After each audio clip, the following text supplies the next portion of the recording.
Wherefore, Part 12. The Saturday market is always overwhelming, and Amy has a substantial love-hate relationship with it. Only today she is having a hard time remembering what it is she loves in all of this. Not the close press of strangers, certainly. Not the painfully out-of-tune child busker. Today she feels out of alignment with everything and does not know why she came along. Seeing Alfred emerge from the bookshop does not improve her mood. She does not want to see him or think about what might have happened to her most recently. She is 2 weeks out of the most serious relationship she's ever been in, living in a friend's spare room, and trying to find a better job so she can afford a place of her own. It is not a life with any space in it for someone like Alfred. But there he is. The high street is not large, and although Amy has faking obliviousness down to an art form, he has already seen her, so she cannot pretend to be miles away. She acknowledges him. He stops, gives a small wave. They are awkward at each other. "How are you doing?" he asks. But of course the real question is, have you woken up naked in any other fields lately? She does a non-committal shoulder movement, declining to answer the spoken question or the one she imagined. Somehow she hadn't thought about running into him or Tasha around town, as though they exist in their own private bubble of insanity and cannot sneak into the rest of her insane life. Only here he is. This is a small town, and Saturday is the day for seeing everyone at the market. When she is in a good mood, this is something she loves about it, but not right now. "Fancy a cup of tea?" he asks. Amy finds it hard to say no to people, so she says yes and follows him into the relative quiet of a cafe. Agrees to tea because she's in no mood to make decisions. Thinks about cake. Wants the cake. Finds eating around people too intimate when she is out of sorts. Laughs out loud because this is funny given he has seen her naked. Endures the confused look he gives her. Reminds herself that people require effort and have expectations. Alfred again asks how she is doing. There follows a conversation in which Amy does her best to appear normal while trying to give away as little of herself as possible. He asks ordinary questions as though she has an ordinary life, but gives her very few opportunities to ask him anything in return. She assumes this is a well-practiced tactic. She knows a social coping mechanism when she sees one. It strikes her that they may both be trying to do this conversation as a piece of performance art, one-on-one theatre, the production of myself as a plausible human being in a public place, a tale of trying to get away with being amongst people. She wonders what he is hiding. Is he performing to disguise some terrible personal truth, or because he is a dull sort of person and wishes to appear interesting?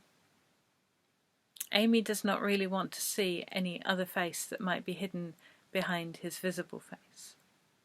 She is increasingly sure there is one. She just can't afford any more of that sort of thing right now. Amy lets her attention wander and considers people sat at other tables.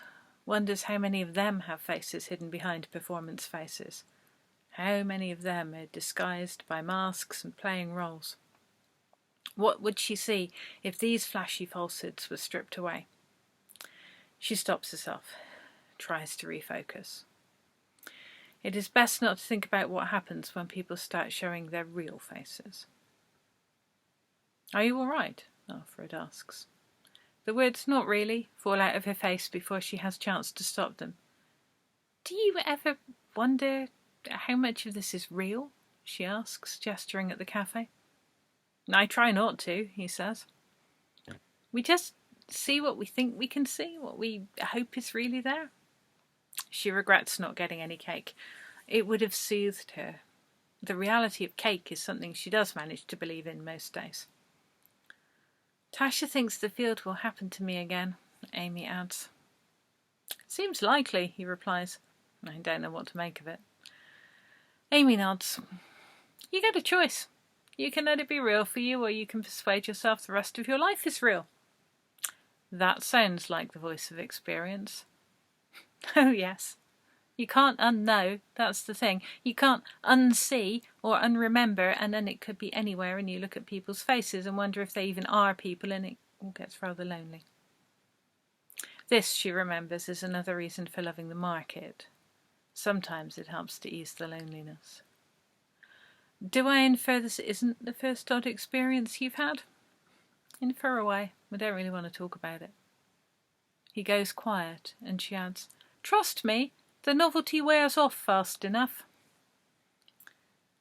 It was the cave art that had broken her. At first it was just on the walls and rather pretty to look at. Not such a terrible thing to live with someone who gets compulsive about ochre in the middle of the night. Only after a while it wasn't just the bedroom walls. They turned up anywhere and everywhere, on ceilings, in the awkward corner of the kitchen where it was difficult to clean. More of them than one person, surely, could chalk up during the night. Jay denied everything. They talked, argued. Mistrust seeded between them. Chalk and ochre dust got into everything. Jay said they needed an exorcist. Amy said Jay needed an exorcist. Or maybe a therapist. It was easier to be angry than scared, easier to blame Jay for doing this invasive night art rather than consider possible alternatives. Prehistoric deer raced each other down the stairwell. Some kind of big cat leered at her from behind the bedroom door. On the kitchen floor, a human form with bovine horns appeared, dancing each night amongst ever more figures who were human and cow-like. She tried ignoring it, clearing it away, smudging, repainting the walls. She tried. So hard. Then one morning her mirror reflection greeted her with 100 carefully stenciled into place tiny handprints across her cheeks. And no matter how she washed and scrubbed, she could not get them off. Jay found her crying into the hand basin and asked what was wrong. Amy pointed at her face. "You look a bit red," Jay said. Amy checked in the mirror. The handprints were still there. She studied Jay as they looked at the mirror and back at her face and towards the mirror again. "You're not blaming me for this as well," Jay said. "This is your problem. This is not on me."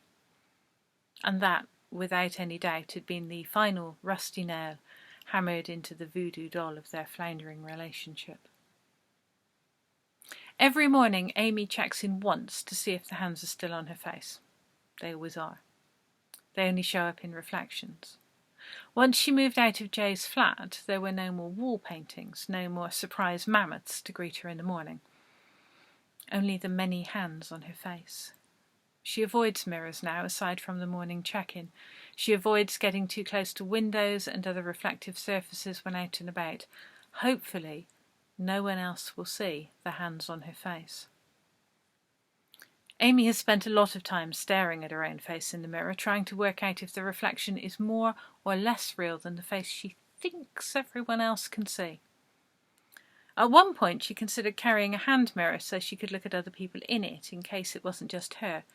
Perhaps there would be others whose appearance might be compromised, but the idea left her so afraid of going out in public that she had to become deliberate about not looking at other people's reflections in shop windows either. Amy walks home from the cafe. The streets are quieter now. She does not look directly at anyone or into any of the windows. She hates the market. But she's been so unable to deal with people of late that moving through the streets in this uneasy way is the closest she gets to a social life. She loves the market. Hates it.